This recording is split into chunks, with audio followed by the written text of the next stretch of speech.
Kabut di lembah Salak. Kabut pagi menebal di jalan sempit yang menanjak, menutupi pandangan hingga hanya beberapa meter ke depan. Di balik kabut itu, mobil tua warna abu-abu melaju pelan, sesekali bergoyang karena lubang jalan. Rani menatap keluar jendela, melihat pepohonan pinus yang basah oleh embun. Di kursi pengemudi, Guntur suaminya menatap serius ke jalanan. "Masih jauh, Mas?" tanya Rani. "Sedikit lagi," kata Pak Lurah, rumahnya di ujung desa, dekat Sendang. Rani hanya mengangguk, matanya kembali keluar, memandangi kabut yang seolah menelan dunia. Ada sesuatu yang menyesakkan di dada. Perasaan aneh sejak mereka melewati gapura desa bertuliskan "Selamat datang di desa Sukma Tirta". Desa itu tidak tercatat di peta digital. Mereka menemukan namanya dari postingan seorang teman arsitek yang mengatakan tempat itu cocok untuk riset spiritual.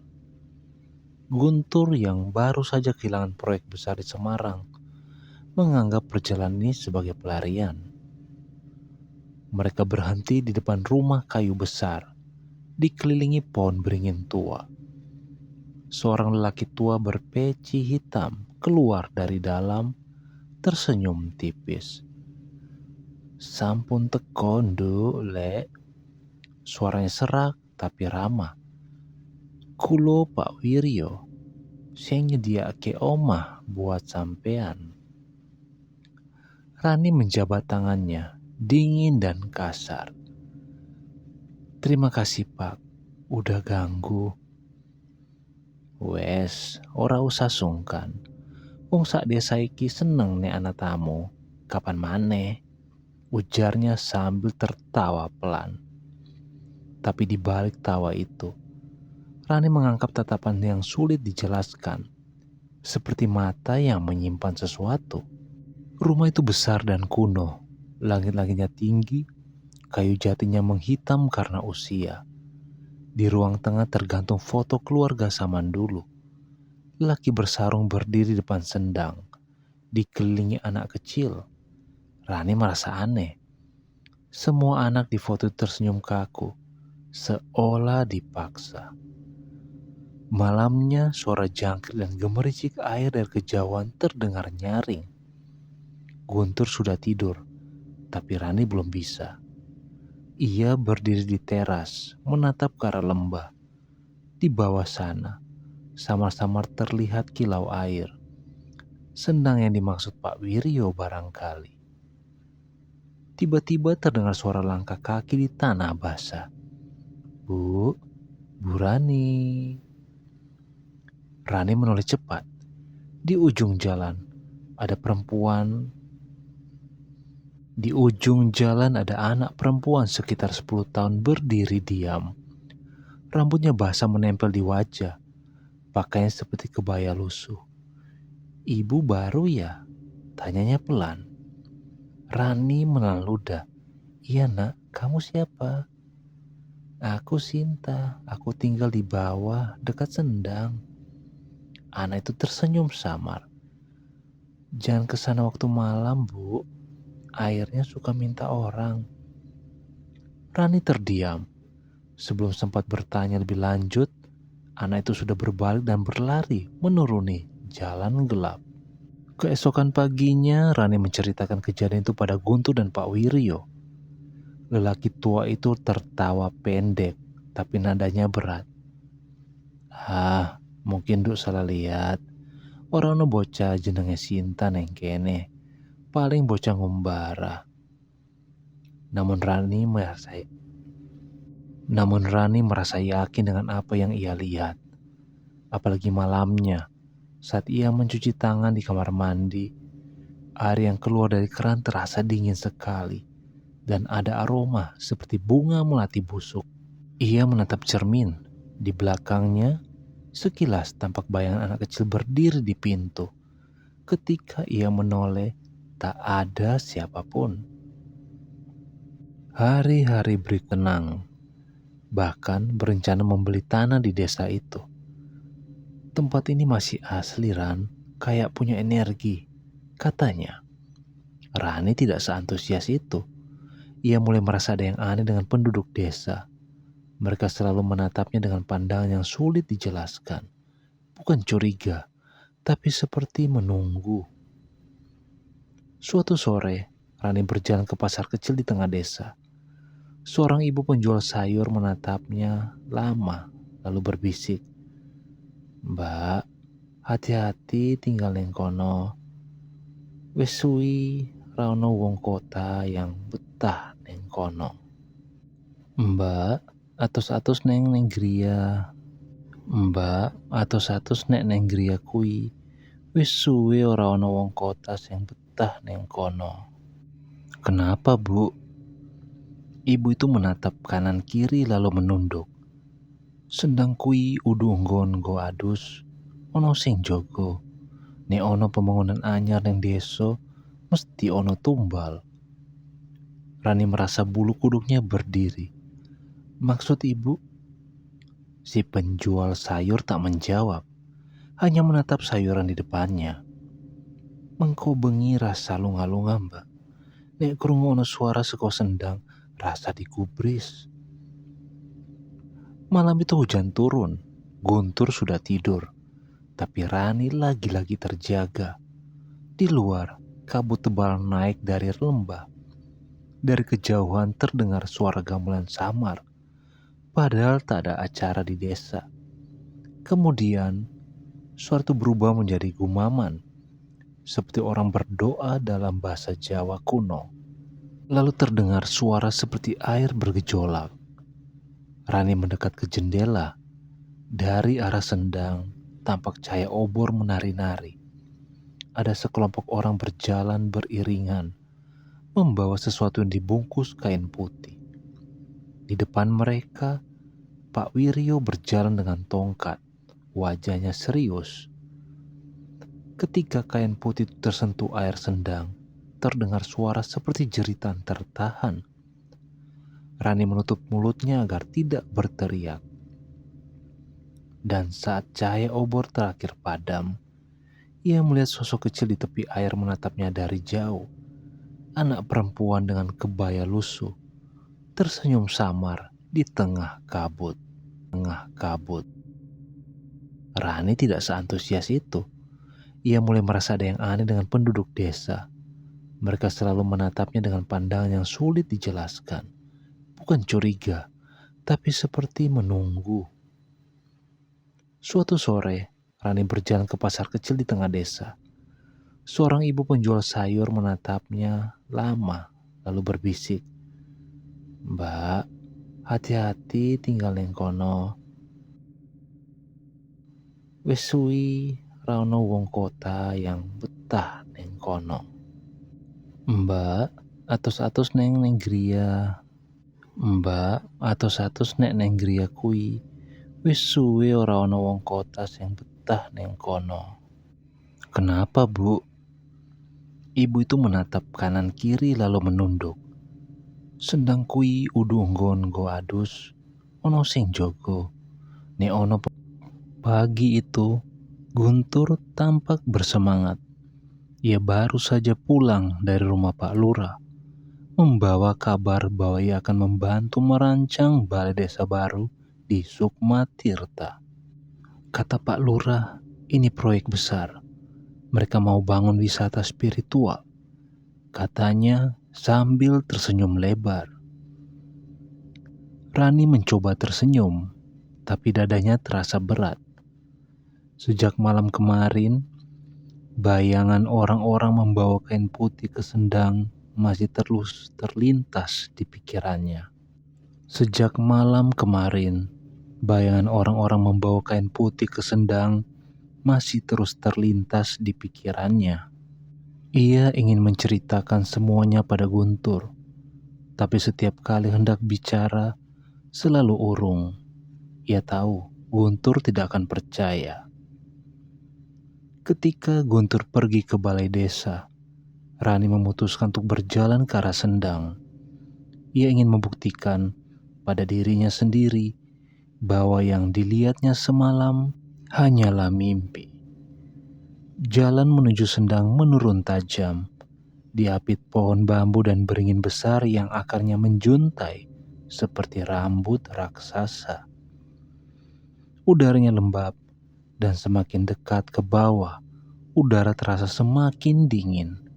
Aneh untuk jam sepagi itu. Akhirnya ia sampai di tepi Sendang. Airnya hijau gelap, tenang, seolah menyimpan sesuatu di bawah permukaannya. Di sisi kanan ada altar kecil dari batu dengan sesajen bunga, dupa, dan kendi tanah liat. Rani berjongkok menyentuh air. Dingin sekali, seperti es. Ketika ia menatap bayangannya, samar terlihat sesuatu di dalam air.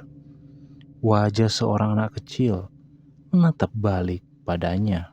Ia mundur beberapa langkah, jantungnya berdebar. Dari belakang terdengar suara pelan. "Bu Rani." Ia menoleh cepat. Di sana berdiri anak perempuan yang sama, dengan kebaya lusuh dan rambut basah menempel di pipinya. "Ibu datang lagi," katanya. "Ibu tidak boleh di sini, mereka akan marah." "Siapa yang akan marah?" tanya Rani. Suaranya bergetar. Anak itu menatap ke arah air. "Yang dibawa, yang diberi makan setiap tahun." Rani menelan ludah, berusaha tetap tenang. "Sinta, kamu bilang semalam airnya minta orang. Maksudmu apa?" Siap begitu saja. Saat Rani mencoba mengejarnya, tiba-tiba terdengar bunyi seperti sesuatu terjatuh ke dalam air. Ia menatap lagi ke Sendang, tapi hanya melihat ria-ria kecil. Sore harinya, Guntur pulang dengan wajah berseri. "Ran, kabar baik. Aku diajak nginep di rumah Pak Lurah besok malam. Katanya mau diskusi soal pembangunan Sendang. Kalau proyek ini jadi, kita bisa mulai hidup baru di sini." "Pembangunan Sendang?" Rani menatapnya kaget. "Untuk apa? Sendang itu orang-orang bisa datang buat semedi, ritual, atau sekedar berdoa. Desa ini butuh pemasukan." Rani ingin marah, tapi kata-katanya tertahan. Di luar, suara gamelan samar kembali terdengar seperti datang dari arah Sendang. "Mas, kamu gak dengar suara itu?" tanya Rani. Guntur mengernyit. "Suara apa?" "Gamelan dari bawah." Namun sebelum Rani bisa melanjutkan, Guntur sudah melangkah ke dapur. Ia seperti tidak mendengar apapun. Rani berdiri kaku, merasakan udara di dalam rumah, dan di kejauhan ia melihat cahaya obor bergerak menuju Sendang. Rani mengikuti dari jauh. Dari balik pepohonan, ia melihat sekumpulan orang berkerumun di tepi air. Mereka mengenakan kain putih, menunduk, melantunkan doa-doa dalam bahasa Jawa. Mereka mengenakan kain putih. Di tengah-tengah mereka, Pak Wiryo berdiri memimpin upacara. Di sebelahnya, Guntur. Di depan Guntur, di atas batu altar, Rani menutup mulutnya, menahan teriakan. Di depan Guntur, di atas batu altar, terbaring seekor kambing putih, len merah. Pak Wiryo mengambil kendi dari dalam air dan menuangkannya ke kepala kambing itu. Bau amis bercampur dupa memenuhi udara. "Kanggo keselamatan desa iki, kanggo pembangunan anyar, kanggo roh sing jaga Sendang iki." Suara Pak Wiryo bergetar, tapi kuat. Tiba-tiba angin berhembus kencang. Air Sendang beriak tanpa sebab.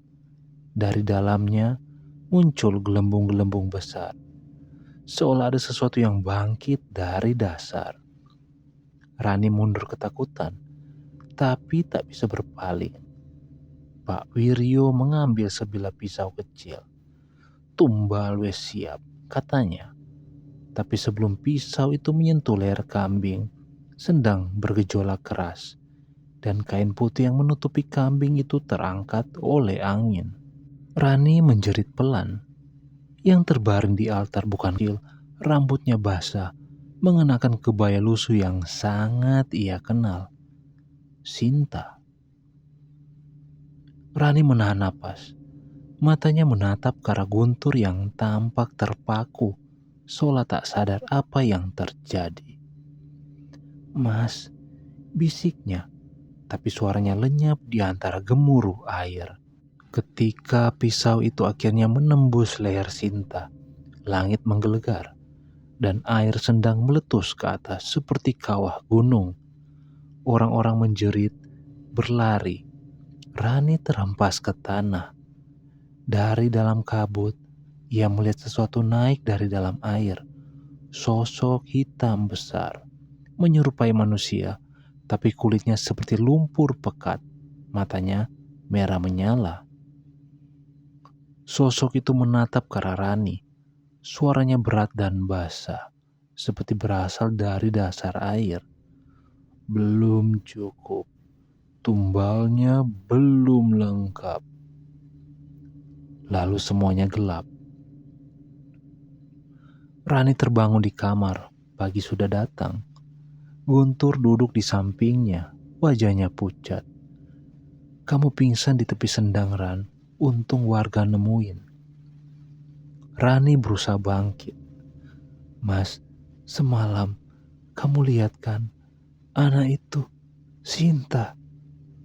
Hari-hari setelah kejadian di Sendang berjalan seperti mimpi buruk yang tak berakhir. Guntur menjadi pendiam, sering keluar malam tanpa menjelaskan kemana perginya. Setiap kali Rani mencoba menanyakan tentang ritual itu, ia hanya menjawab singkat, "Jangan ikut campuran, ini urusan orang desa." Namun Rani tahu ada yang berubah dari dalam diri suaminya. Dan kadang di tengah malam, ia bangun dengan mata terbuka, tapi tidak sadar.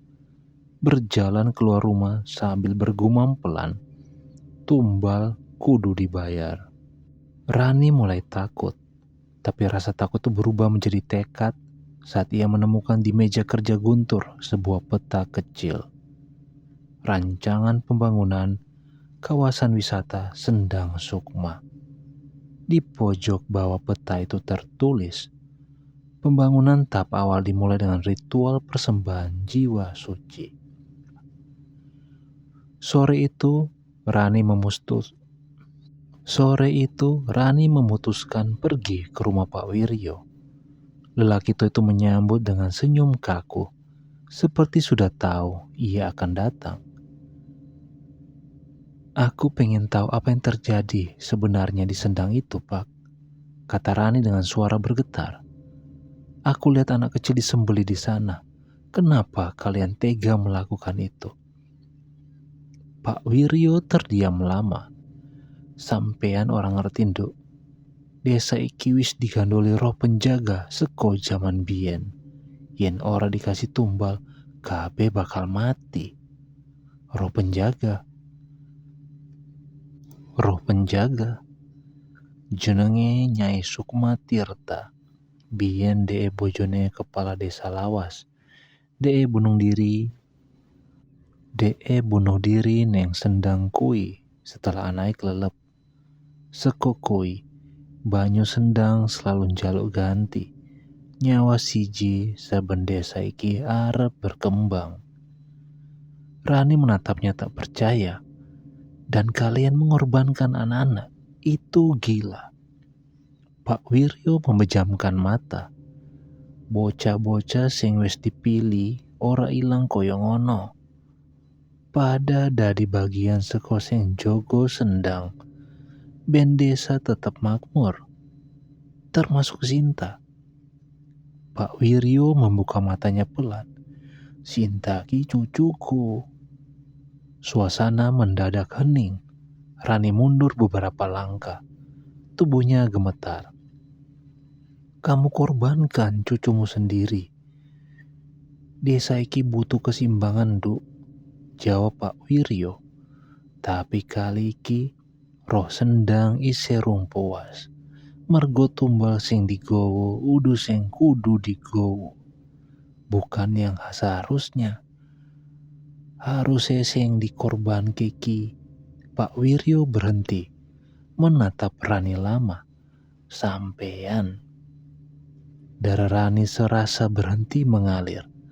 Apa maksudmu? Sampean bojone wong sing bangkitake proyek iki. Sing Joko sendang nuntut tumbal seko keluarga pemerkarsa. Sampean bojone wong sing bangkitke proyek iki.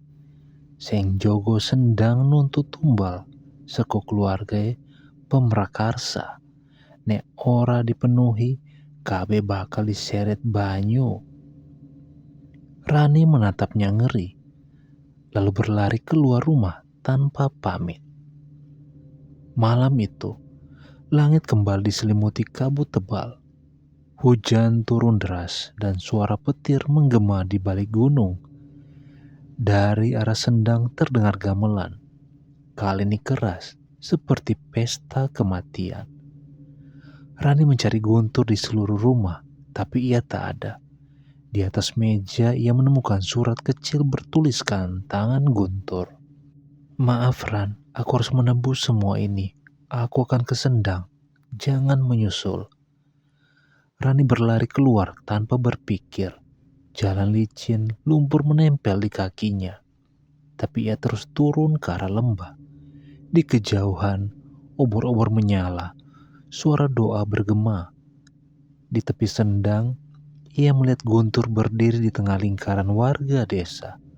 Tubuhnya dibalut kain putih, mata tertutup. Di depan altar batu, Pak Wiryo mengangkat kendi tanah liat berisi air Sendang. Nggo keselamatan desa Sukma Tirta, go Nyai Sukma Tirta. Kita pasrahke tumbal getih seko keluarga pemrakarsa. Suaranya tenggelam dalam hujan. Berhenti, teriak Rani. Ia menerobos kerumunan. Wajahnya basah oleh hujan dan air mata. Mas, jangan lakukan. Guntur menoleh perlahan. Wajahnya pucat, matanya kosong seperti bukan dirinya lagi. Ran, aku harus. Kalau tidak, semua orang di desa ini akan mati. Kita bisa pergi dari sini. Gak perlu ada yang mati lagi. Namun Guntur tersenyum samar. Kamu gak ngerti. Aku sudah buat perjanjian waktu proyek ini dimulai. Aku janji akan menyerahkan satu nyawa supaya semuanya berhasil. Air di Sendang bergejolak hebat. Dari permukaannya muncul tangan-tangan pucat seperti terbuat dari lumpur. Mereka menjulur, menarik batu-batu di pinggir Sendang. Di antara mereka muncul wajah Sinta. Tenang, tapi wajahnya memancarkan cahaya biru. Wes teko, bisik Pak Wiryo. Sosok itu muncul sepenuhnya. Nyai Sukma Tirta, air menetes dari ujung jarinya. Tubuhnya melayang sedikit di atas permukaan air. Suara berat namun lembut